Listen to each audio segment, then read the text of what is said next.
সমঝোতা বৈঠকের পর গাড়ি চলাচল স্বাভাবিক রাখতে দুই মন্ত্রীর আহ্বান।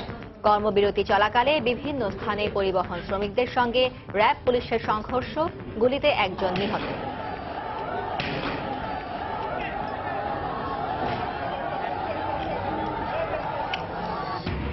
মুক্তিযুদ্ধের চেতনায় ভবিষ্যৎ প্রজন্মকে গড়ে তুলতে অভিভাবকদের আহ্বান প্রধানমন্ত্রীর। গণভবনে বিভিন্ন উন্নয়ন কার্যক্রমের উদ্বোধন। পদ্মা সেতুর সুফল পেতে ঢাকা ফরিদপুর মহাসড়কে 4 লেনের কাজ শুরু। রাজধানীর সঙ্গে সড়ক পথে দ্রুততম সময়ে যোগাযোগের সুবিধা পাবেন দক্ষিণ পশ্চিমাঞ্চলবাসী। কুমিল্লা সিটি কর্পোরেশনের কেন্দ্রে উন্নয়নের ছোঁয়া লাগলেও অবহেলিত দক্ষিণের এলাকা। রয়েছে যানজট, জলাবদ্ধতা সহ বেশ কয়েকটি সমস্যা। এবং রাজধানীর ফুলবাড়িয়ায় সরকারি কর্মচারী হাসপাতালে চোখের ছানি অপারেশন করতে গিয়ে একই দিনে চিরতরে দৃষ্টি হারালেন 4 জন। তদন্তের নির্দেশ কর্তৃপক্ষের।